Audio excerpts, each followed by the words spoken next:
Well, hello, darlings. It's nice to see you again. I'm dressed like the moon! I'm very excited about it. Have you got something nice to drink this evening? Well, I've got some very nice Earl Grey that I'm just swishing about. Again, in the cup that looks like the skull of an enemy.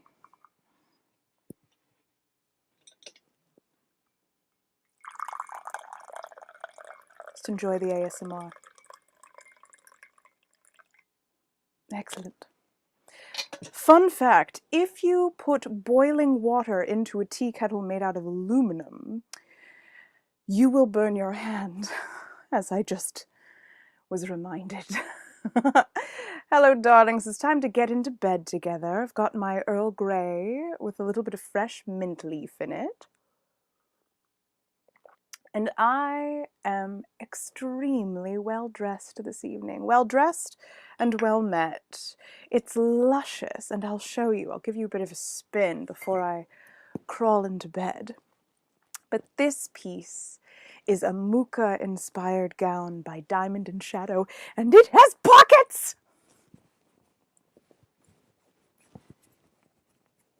It's very exciting for me. But look at the detailings, darling. Look at that detailing. So I'm excited to be dressed by Diamond and Shadow this evening, and a celestial headdress that I made myself. But if I really want to get comfortable, I'm going to have to take off a layer, if I don't say so myself. What would it be if I wasn't taking off a layer already? It's time to get in bed, darlings. It's time for a story. Every week I do this. Okay. Ooh. Skulls of your enemies. Very tipsy. All right. I'm just gonna... It's very voluminous dress. It's got Swarovskis at the bottom. All right. Don't ruin the dress that you are borrowing from your friend when you get into bed. All right. What do you think? What do you think? Do I look like a starscape constellation? I feel like one.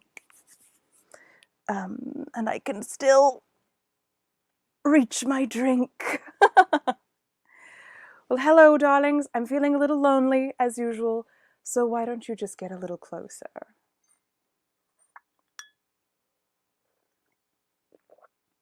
Excellent. So glad to see you. What are you drinking? Tell me in the comments. Actually, it's just... I don't mean to make you feel uncomfortable, but you're a little too close. Could you just back up just a little bit? I'm just a little claustrophobic at the moment. I just have the whole night sky, but oh, that's better. Thank you so much. Whew, hello, hello, hello. All right, so I'm going to put my tea down for now. The skull of my enemies can be ready to hydrate me at a moment's notice. How have you been? Hello, Reverend Tommy. It's so good to see you. And now you know that the moon fits inside of an egg. Or the moon is an egg. It cracks open like an egg. Perhaps I'll write a 100-mile story about that later this evening. Ooh, I'm so excited to be here in this fancy dress. And of course, we are revisiting The Hitchhiker's Guide to the Galaxy this evening, as well as an original 100-mile story based off of the Kingdom of Urt, which is currently ongoing with Nat 21 Adventures. And I have to say at this very moment, you are less than 24 hours away from the season finale of their Tuesday night game tomorrow at 8 on Twitch, which is where you are right now. So, darlings,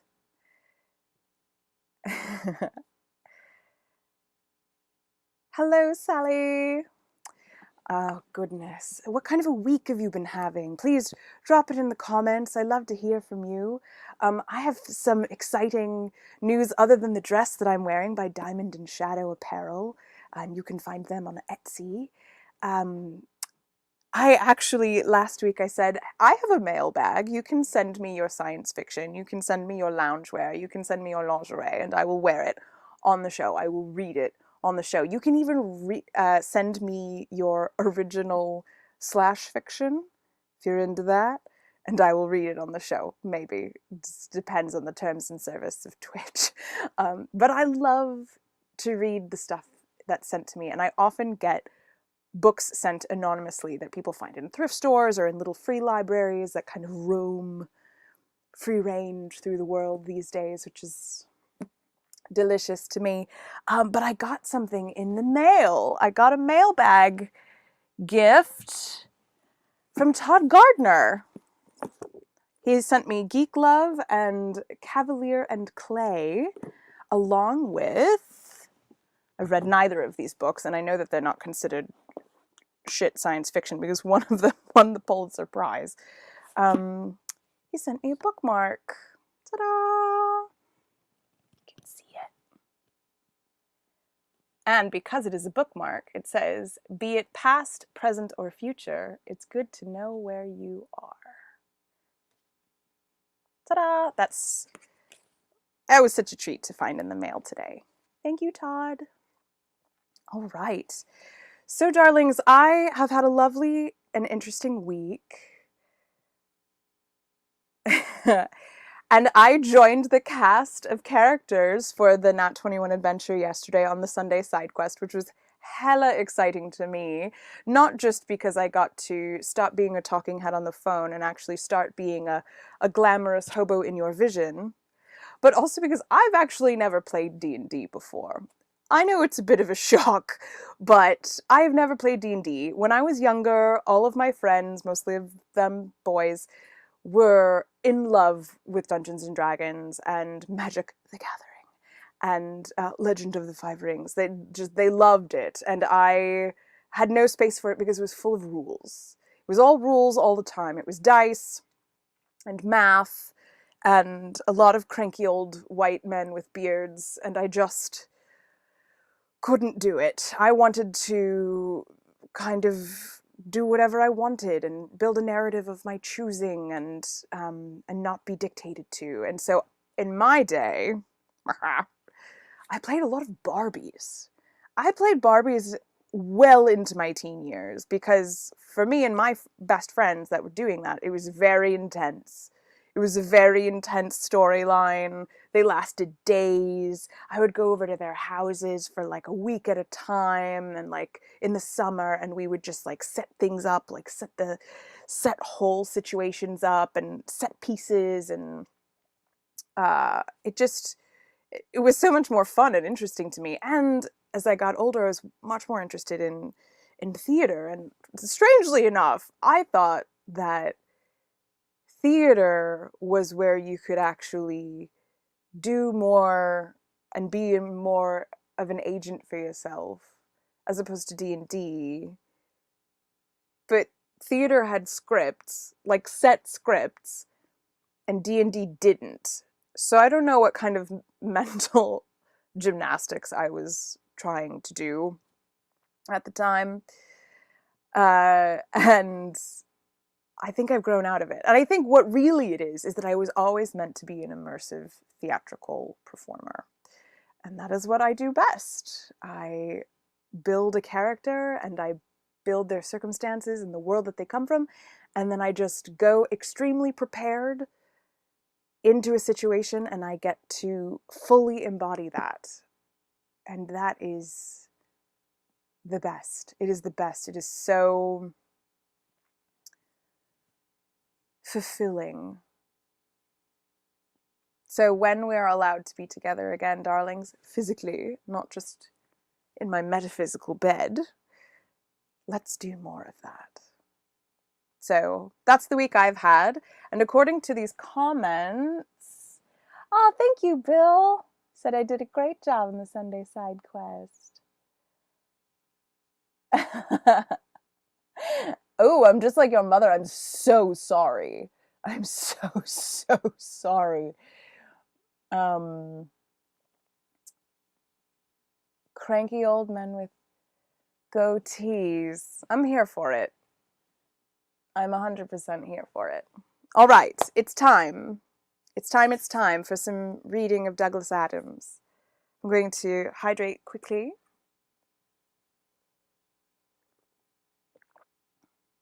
God, there is nothing quite as powerful as a cup of tea, which is perfect for the story bits that we'll be reading tonight. All right, let me get my reading pillow. Can everyone hear me all right? Is everybody settled in? Okay.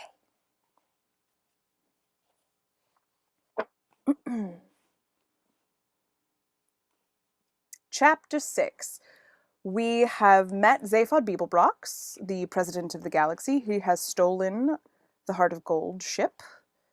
The Vogons are aware that they have stowaways. They're not happy about it, and they're excited to not be very happy about it. And Arthur is now in space, and we've also sort of met Trillian. I do resent at the moment that she's kind of just a footnote. But she does become pretty badass later. So, all right. Oh, important to note, Arthur has just had the babblefish put into his ear. So what he was hearing is now about to change.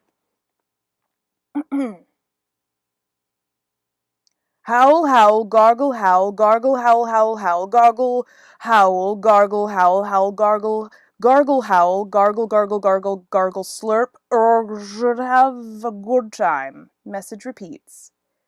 This is your captain speaking, so stop whatever you're doing and pay attention. First of all, I see from our instruments that we have a couple of hitchhikers aboard. Hello, wherever you are. I just want to make it totally clear that you are not at all welcome. I worked hard to get where I am today, and I didn't become captain of a Vogon constructor ship simply so I could turn into a taxi service for a load of degenerate freeloaders. I have sent out a search party, and as soon as they find you, I will put you off the ship. If you are very lucky, I might read you some of my poetry first. Secondly, we are about to jump into hyperspace for the journey to Barnard Star. On arrival, we may still stay in dock for a 72-hour refit, and no one's to leave the ship during that time. I repeat, all planet leave is cancelled. I've just had an unhappy love affair, so I don't see why anybody else should have a good time. Message ends. The noise stopped. Arthur discovered that, to his embarrassment, that he was lying curled up in a small ball on the floor with his arms wrapped around his head. He smiled weakly. Charming man, he said. I wish I had a daughter so I could forbid her to marry him. You wouldn't need to, said Ford. They've got as much sex appeal as a road accident. No, don't move, he added as Arthur began to uncurl himself. You'd better be prepared for the jump to hyperspace. It's unpleasantly like being drunk. What's so unpleasant about being drunk? You ask a glass of water. Arthur thought about this. Ford, he said. Yeah? What's this fish doing in my ear? It's translating for you. It's a babblefish. Look it up in the book if you like. I would like to pause here and say it is such a stroke of genius of Douglas Adams to say what's wrong with being drunk. Ask a glass of water. I don't know, little cup of tea. How do you feel about being drunk? Oh, well, I'm enjoying it. I also have 2 little pieces of chocolate to get me through. Hello, Johnny.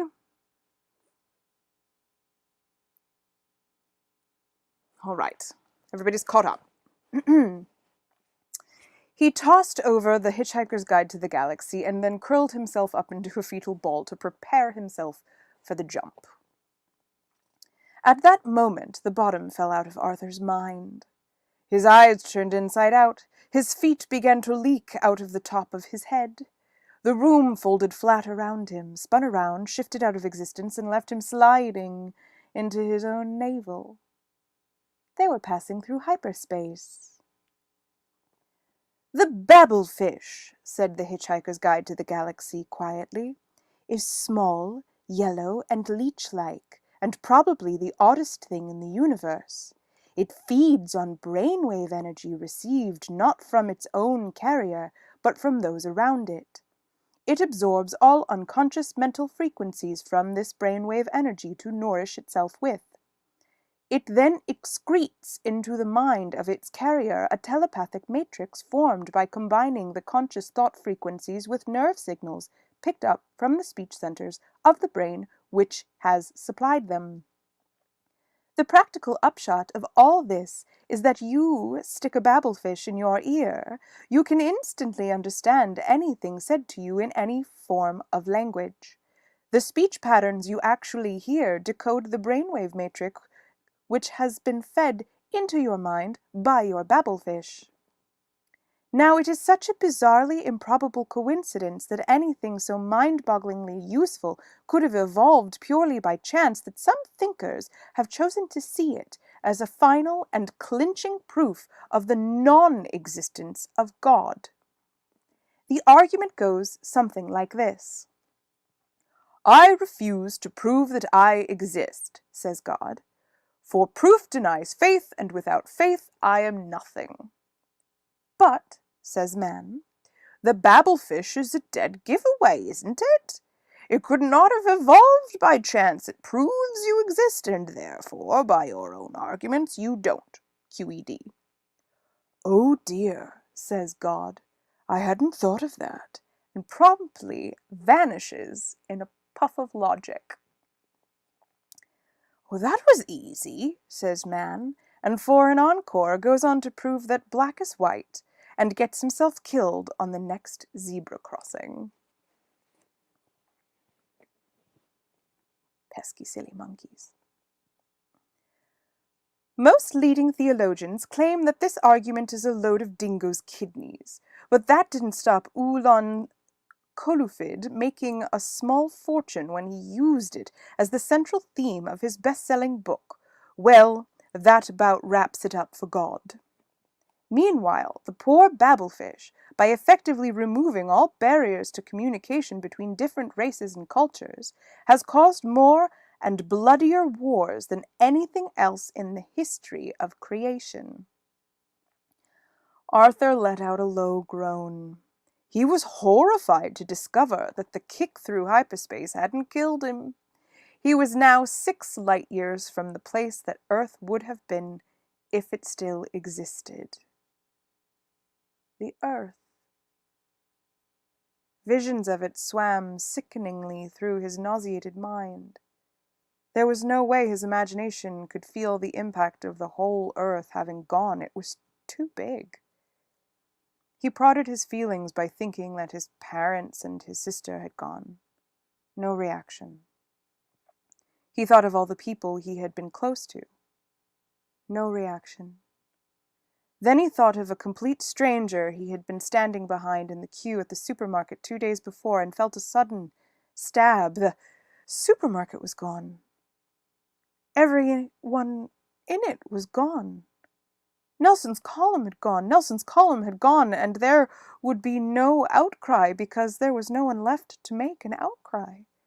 From now on, Nelson's column only existed in his mind. England only existed in his mind. His mind, stuck here in this dank, smelly, steel-lined spaceship, a wave of claustrophobia closed in on him. England no longer existed. He'd got that. Somehow he'd got it. He tried again. America, he thought, was gone. He couldn't grasp it. He decided to start smaller again. New York has gone. No reaction. He'd never seriously believed it existed anyways. The dollar, he thought, has sunk forever. Slight tremor there. Every Bogart movie has been wiped, he said to himself, and that gave him a nasty knock. McDonald's, he thought. There is no longer any such thing as a McDonald's hamburger. He passed out. When he came round a second later, he found he was sobbing for his mother. He jerked himself violently to his feet. Ford! Ford looked up from where he was sitting in a corner humming to himself. He always found the actual traveling through space part of space rather trying. Yeah? I've lost a gem already this evening, friends on the video. So there you have it.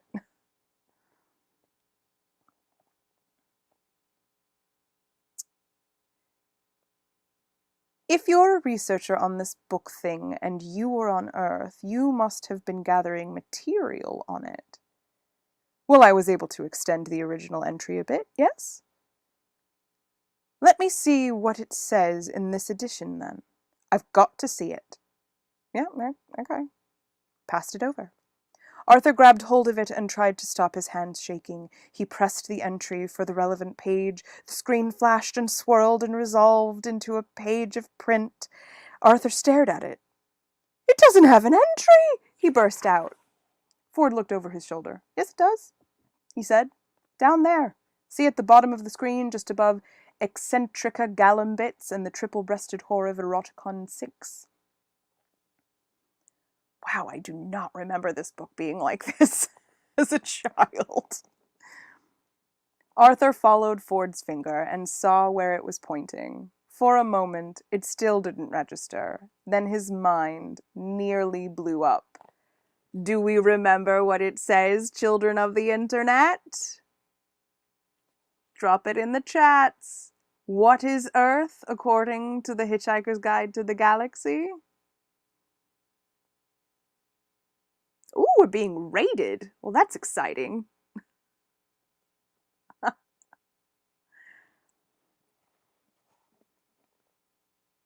In case you don't remember. Hello, Travis. Do you remember what the Hitchhiker's Guide to the Galaxy says about Earth? Arthur followed Ford's finger and saw where it had been pointing. For a moment, it still didn't register, and then his mind nearly blew up. What?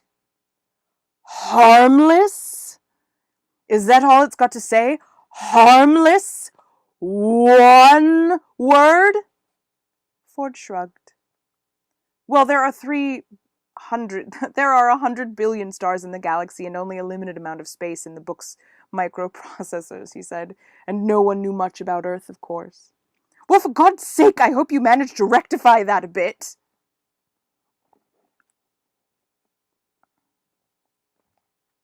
Oh, yes, well, I managed to transmit a new entry off the editor. He had to trim it a bit, but it's still an improvement. Well, what does it say now? Said Arthur. Mostly harmless, admitted Form with a slightly embarrassed cough. Mostly harmless, shouted Arthur. What was that noise? Hissed Ford. It was me shouting, shouted Arthur. No, shut up, said Ford. I think we're in trouble. You think we're in trouble? Outside the door were the clear sounds of marching footsteps. The Dentrossis? Whispered Arthur. No, those are steel-tipped boots, said Ford. There was a sharp ringing rap at the door. Then who is it? Said Arthur. Well, said Ford, if we're lucky, it's just the Vogons come to throw us into space. And if we're unlucky? If we're unlucky, said Ford grimly, the captain might be serious in his threat that he's going to read us some of his poetry first. Oh. Chapter 7. Vogon poetry is, of course, the third worst in the universe. Let me give you a little bit more light on my face. The second worst is that of the Asgoths of Krea. During a recitation by their poet master Grunthus the Flatulent of his poem Ode to a Small Lump of Green Putty I Found in My Armpit One Midsummer Morning, 4 of his audience died of internal hemorrhaging, and the president of the Mid-Galactic Arts Nobbling Council survived by gnawing one of his own legs off. Grunthus is reported to have been disappointed by the poem's reception and was about to embark on a reading of his 12-book epic entitled My Favorite Bathtime Gurgles when his own major intestine, in a desperate attempt to save the life of civilization, leapt straight up through his neck and throttled his brain. The very worst poetry of all perished along with its creator, Paula Nancy Millstone Jennings of Greenbridge, Essex, England, in the destruction of the planet Earth. I know it's not supposed to be funny, but it is funny. Prostetnik Vogan Yelts smiled very slowly. This was not so much for effect as because he was trying to remember the sequence of muscle movements. He had had a terribly therapeutic yell at his prisoners and was now feeling quite relaxed and ready for a little callousness. The prisoners sat in poetry appreciation chairs, strapped in. Vogons suffered no illusions as to the regard that their works were generally held in. Their early attempts at composition had been part of a bludgeoning insistence that they be accepted as the properly evolved and cultured race, but now the only thing that kept them going was sheer bloody-mindedness. I have to be honest, I went to an art gallery this weekend, and it felt like this. It felt like what this Vogon poetry is about to be. It was mindless and also aggressively unpleasant simultaneously. Have you ever been in that situation, darlings? Drop it in the chats.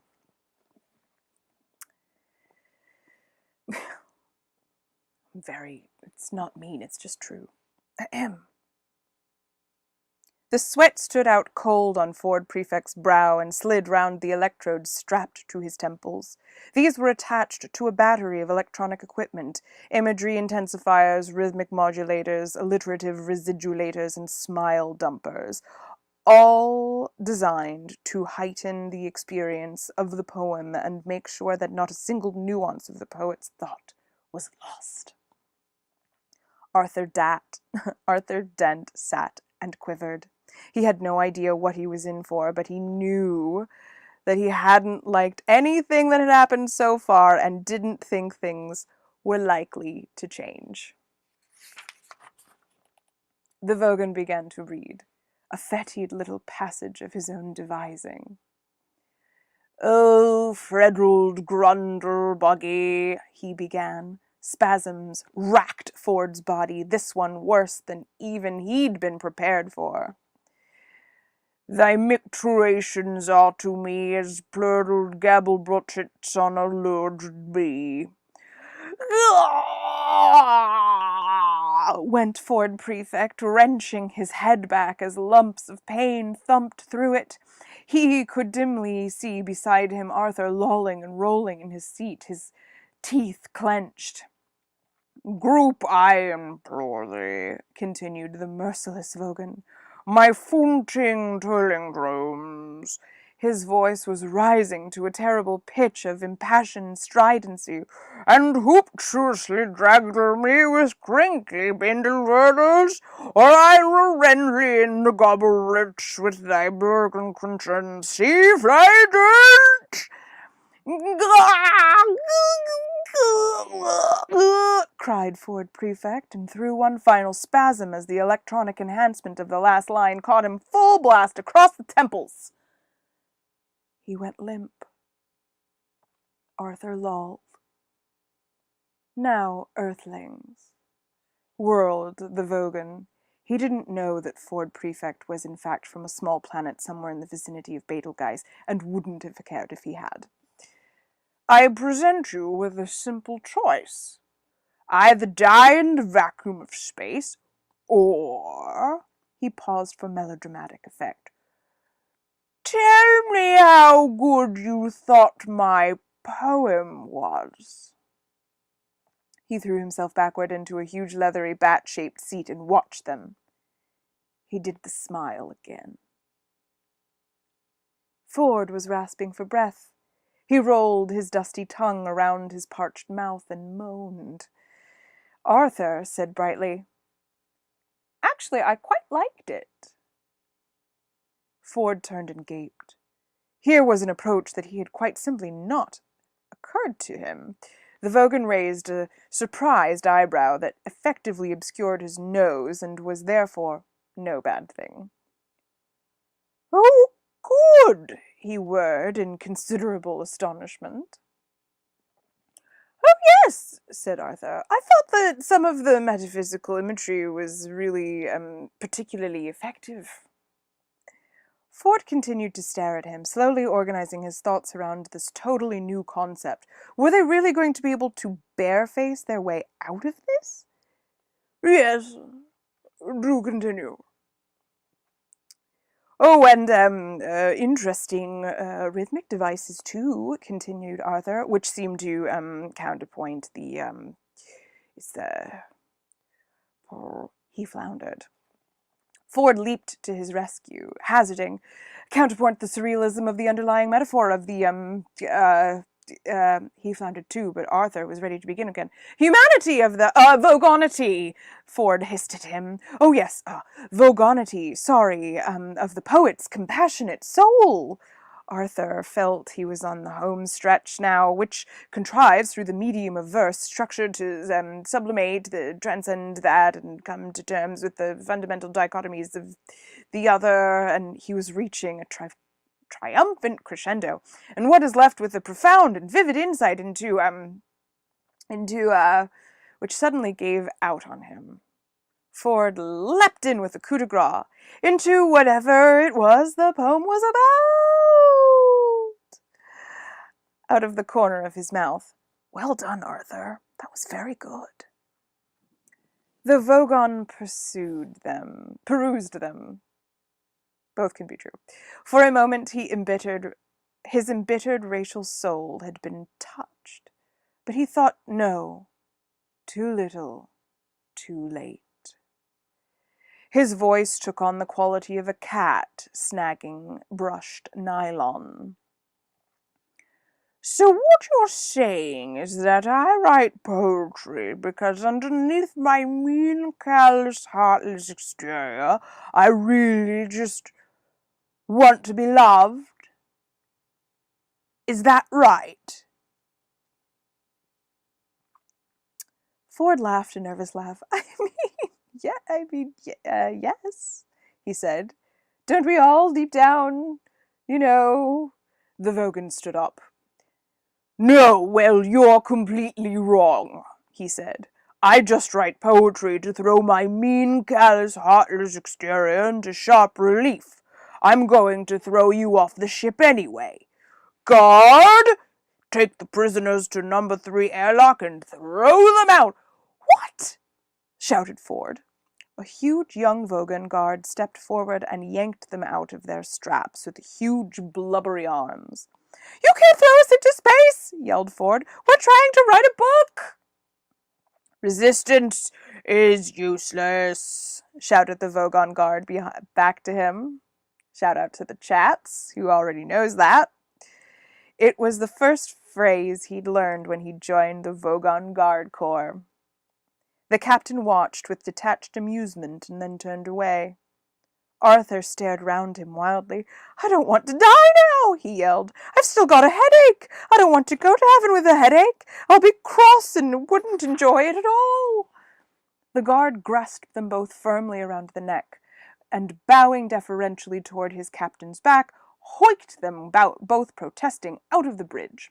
The steel door closed, and the captain was on his own again.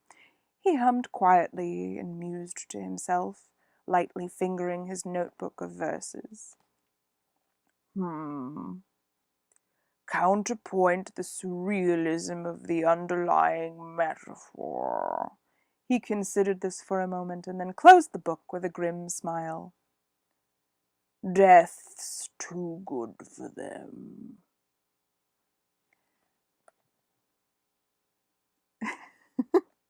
Johnny says, the Times politeness dictates that you smile, captive, and suffer through the talk or display is universal. Oh yes, like your art gallery. Oh goodness. Woo. The long steel-lined corridor echoed to the feeble struggles of the two humanoids clamped firmly under rubbery Vogon armpits. This is great, spluttered Arthur. This is really terrific. Let go of me, you brute! The Vogon guard dragged them on. Don't you worry, said Ford. I'll think of something. He didn't sound hopeful. Resistance is useless, bellowed the guard. Just don't say things like that, stammered Ford. How can anyone maintain a positive mental attitude if you're going to say things like that? My God, complained Arthur. You're talking about positive mental attitude, and you haven't even had your planet demolished today. I woke up this morning and I thought, I'd have a nice relaxed day.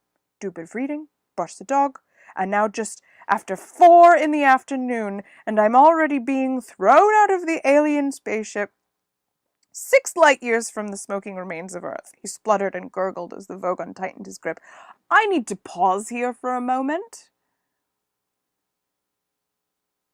Because I just read a sentence that I think is a euphemism. So British people, help me out here. Does brush the dog mean something that I don't know? Because Arthur doesn't have a dog. They've never mentioned Arthur having a dog. He's not upset about losing his dog. Where is the dog? So if this is a metaphor for solo loving, I'm actually not sure what I'm allowed to say on Twitch without it getting demonetized. So just help me out. What does brush the dog mean here? Internet. Just saying. Have a relaxing day. Brush the dog. You tell me. All right. Moving on. Ahem. All right, said Ford. Just stop panicking. Who said anything about panicking? Snapped Arthur. This is still just the culture shock. You wait till I've settled down in the situation, found my bearings. Then I will start panicking. Arthur, you're getting hysterical. Shut up. Ford tried desperately to think, but was interrupted by the guard shouting again, Resistance is useless. And you can shut up as well, shouted Ford. Resistance is useless. Oh, give it a rest, said Ford. He twisted his head till he was looking straight up into his captor's face. A thought struck him. Do you really enjoy this sort of thing? He asked suddenly. The Vogon stopped dead, and look of immense stupidity seeped slowly over his face. Enjoy? He boomed. What do you mean? What I mean, said Ford, is does it give you a full, satisfying life? Stomping around, shouting, pushing people out of spaceships? The Vogon stared up at the low ceiling, and his eyebrows almost rolled over each other. His mouth slackened. Finally, he said, Well, the hours are good. They'd have to be, agreed Ford. Arthur twisted his head round to look at Ford. Ford, what are you doing? He asked in an amazed whisper. Oh, just trying to take an interest in the world around me, okay? So the hours are pretty good, then. The Vogon stared down at him as sluggish thoughts moiled around in his murky depths. Yeah, he said. But now you come to mention it, most of the actual minutes are pretty lousy. Except, he thought again, which required looking at the ceiling. Except some of the shouting I quite like. He filled his lungs and bellowed. Resistance is... Sure, yes, interrupted Ford hurriedly. You're good at that, I can tell. But if it's mostly lousy, he said, slowly giving the words time to reach their mark, then why do you do it? What is it? The girls, the leather, the machismo? Or do you just find that coming to terms with the mindless tedium of it all presents an interesting challenge? Arthur looked backwards and forwards between them in bafflement. Said the guard. I don't know. I just kind of sort of do it, really. My aunt said that spaceship guard was a good career for a young Vogan, you know. The uniform, the low-slung stun-ray holster, the mindless tedium. There you are, Arthur, said Ford with the air of someone reaching a conclusion of his argument. You think you've got problems. Arthur rather thought he had. Apart from the unpleasant business with his home planet, the Vogan guard had half-throttled him already, and he didn't like the sound of being thrown into space very much. Try and understand his problem, insisted Ford. Here he is, poor lad, his entire life's work is stamping around, throwing people off spaceships, and shouting. And shouting, sure, said Ford, patting his blubbery arm, clamped round his neck in friendly condescension, and he doesn't even know why he's doing it. Arthur agreed that this was very sad. He did this with a small, feeble gesture because he was too asphyxiated to speak. Deep rumblings of bemusement came from the guard. Well, now you put it like that, I suppose. Good lad, encouraged Ford. But all right, went on the rumblings. So what's the alternative? Well, said Ford, brightly but slowing. Stop doing it, of course. Tell them, he went on, you're not going to do it any more. He felt he ought to add something to that, but for the moment the guard seemed to have his mind occupied pondering that much.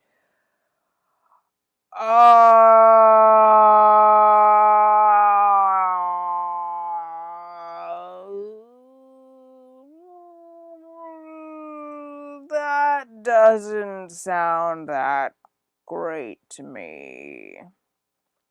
Ford suddenly felt the moment slipping away.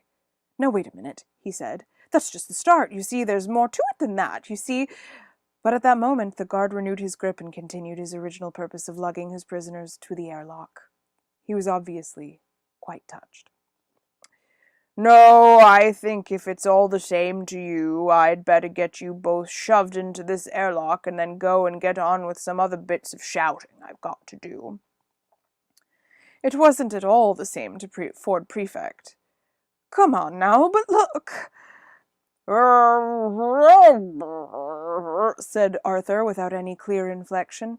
But hang on, pursued Ford. There's music and art and things to tell you about. Ooh, resistance is useless, bellowed the guard, and then added, you see, if I keep it up, I can eventually get promoted to senior shouting officer, and there aren't usually many vacancies for non-shouting and non-pushing people about officers, so I think I'd better stick to what I know.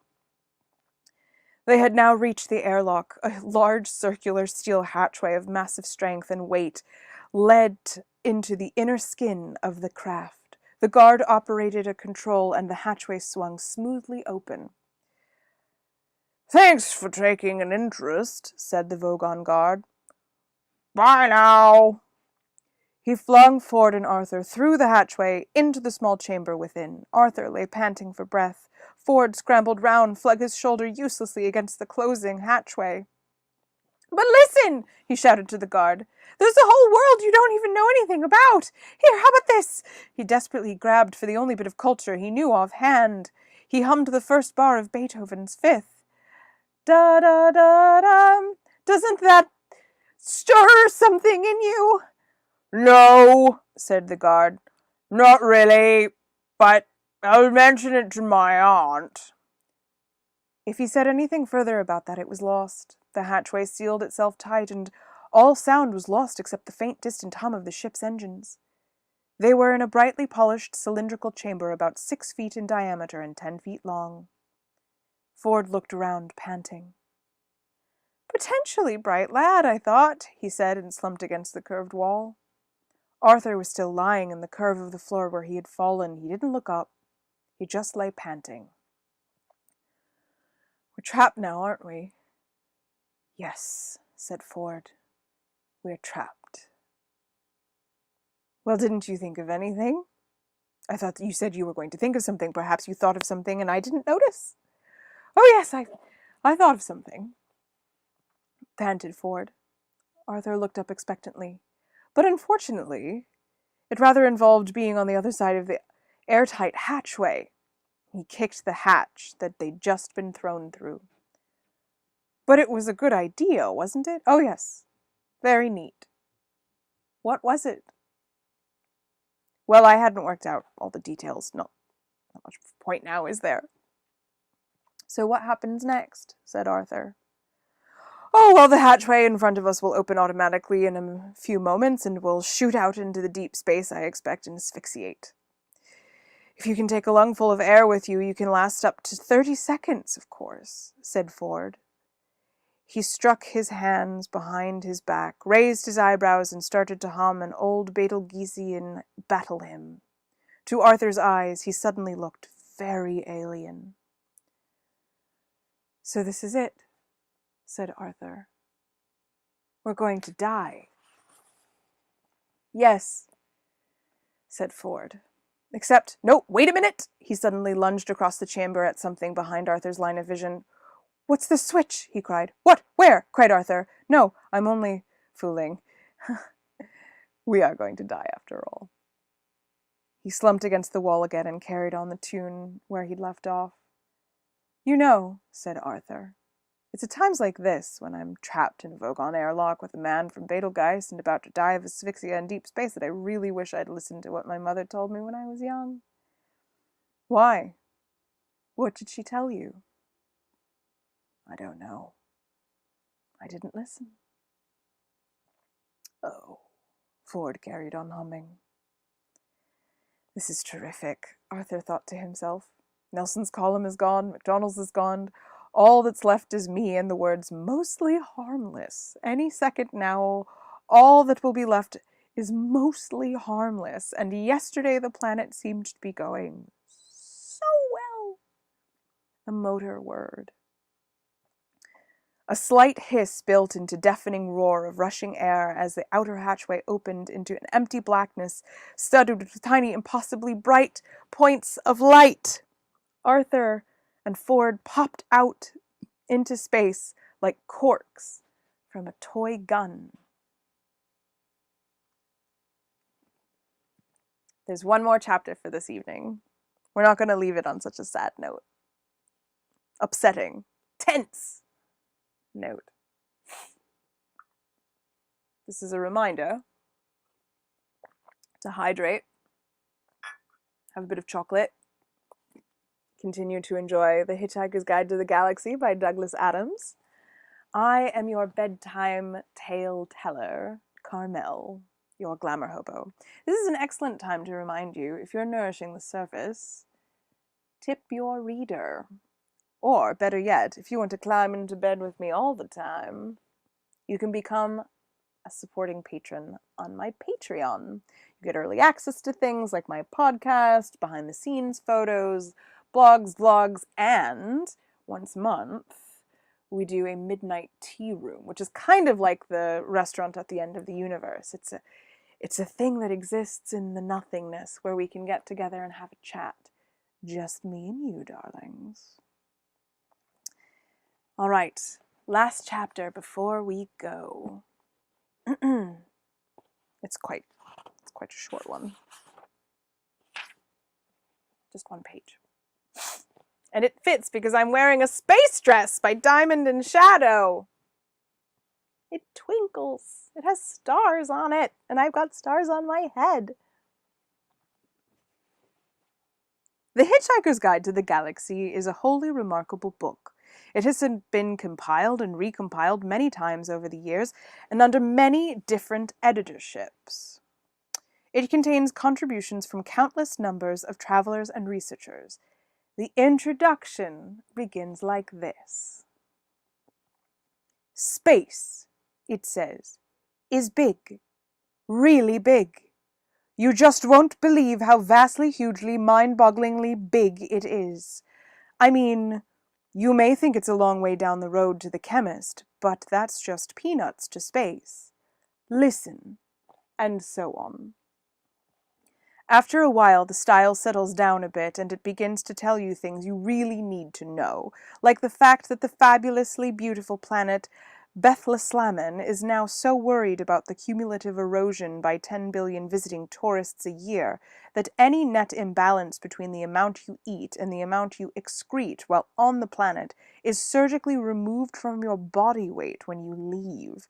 So every time you go to the lavatory, there is a vitally important to get a receipt.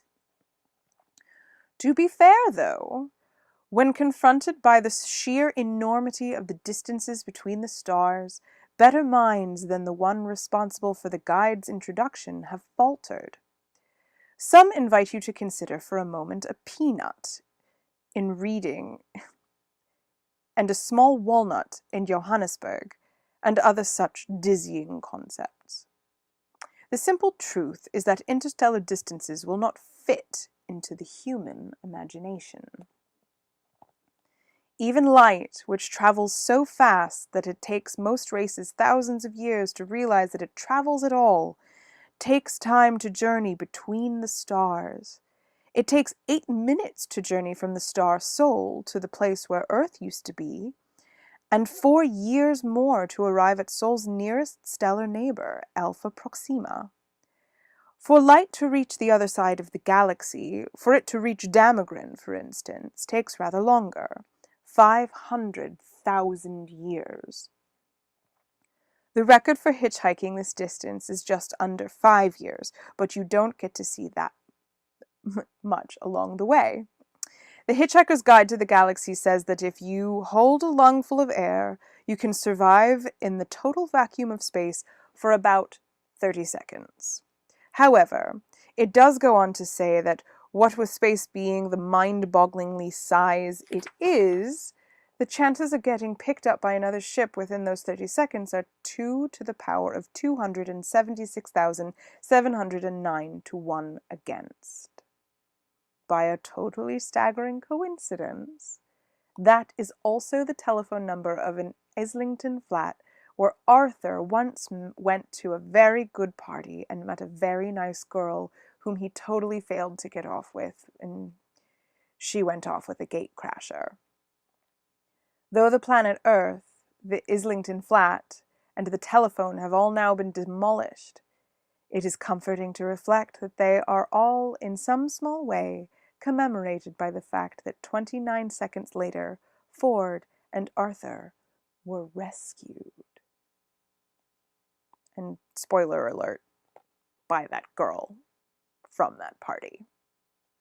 My darlings, that's where we'll leave it. Oh no, I'm already doing such a crap job of using this bookmark that was gifted to me. Hold on. Chapter 9 is where we'll have. So again, I got this in my mailbag. It's a bookmark from Todd Gardner. It says, be it past, present, or future, it's good to know where you are. Thank you, Todd. I'm going to put that there so I can keep my spot for next week. And I'm going to hydrate before we wrap up this episode of the GlamourHobo Bedtime Tales. I'd like to thank, again, Nat21 Adventures for having me on their Twitch channel, Diamond and Shadow for lending me this beautiful dress that has glittery stars on it. And pockets! It has functional pockets that had bobby pins in them. They delivered me things that I needed. This dress is a dress of holding. That is what it is. Oh, thank you, Reverend Tommy. And to close, I always do an original microfiction about the Kingdom of Urt, based on recent adventures. Now, I was in the recent adventure.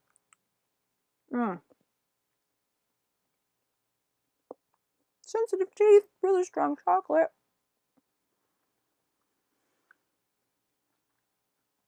So I think I am the recent adventure. That's true too.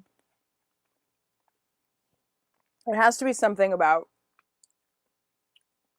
Nespira and Carias. And I think I should do it as Nespira. First person. What do you think?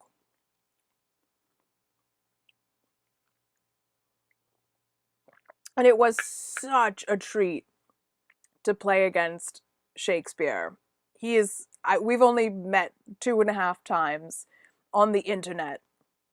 And he is such a treat. All right. Let's call this the 1300 League story. On the way to Magecroft, Kingdom of Urt.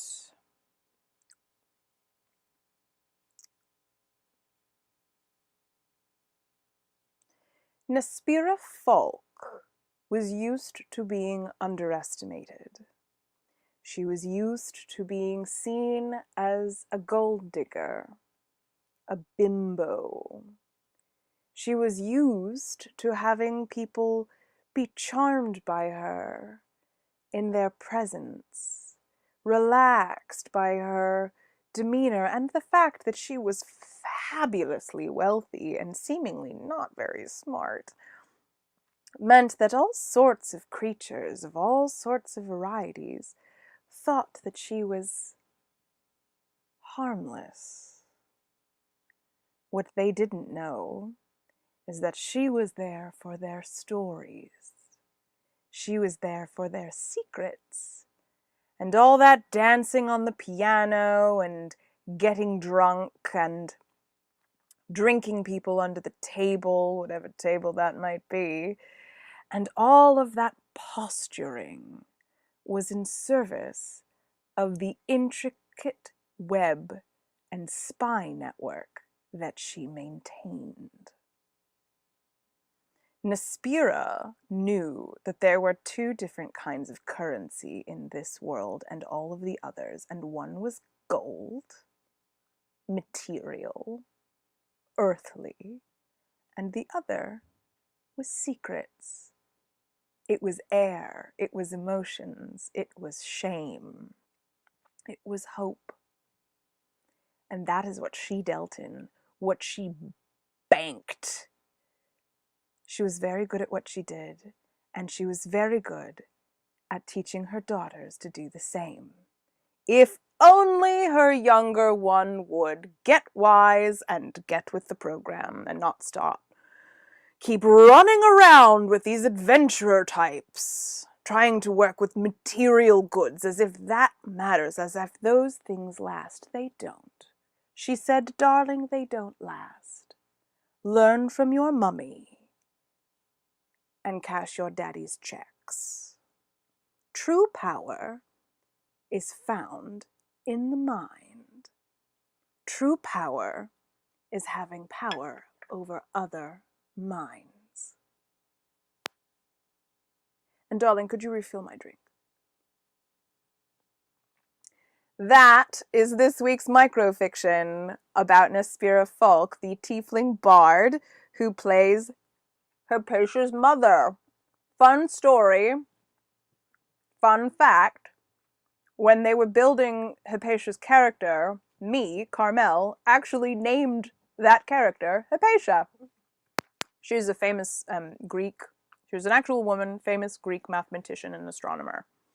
It's all stars tonight! So I like to think that I actually, because I play her mother, and I named her, that is a beautiful kind of symmetry. Darlings, it has been my pleasure and my privilege to be here. Thank you for joining me in bed. Come every week. Join me on a Monday night for a story. We are working through Hitchhiker's Guide to the Galaxy by Douglas Adams, which I continue to discover as an adult is not at all the book that I remember reading as a child. And I think we might pepper in maybe something from some more modern science fiction, something short next week as well. Tune in tomorrow for the big adventure. Tune in on Wednesday for tarot class. Tune on Thursday for the horror game that's up and running. And then we take a bit of a break, and then we do it all over again with Sunday Side Quest. We start strong on Sundays. Good night, dear ones. It has been my pleasure and my privilege to be here with you.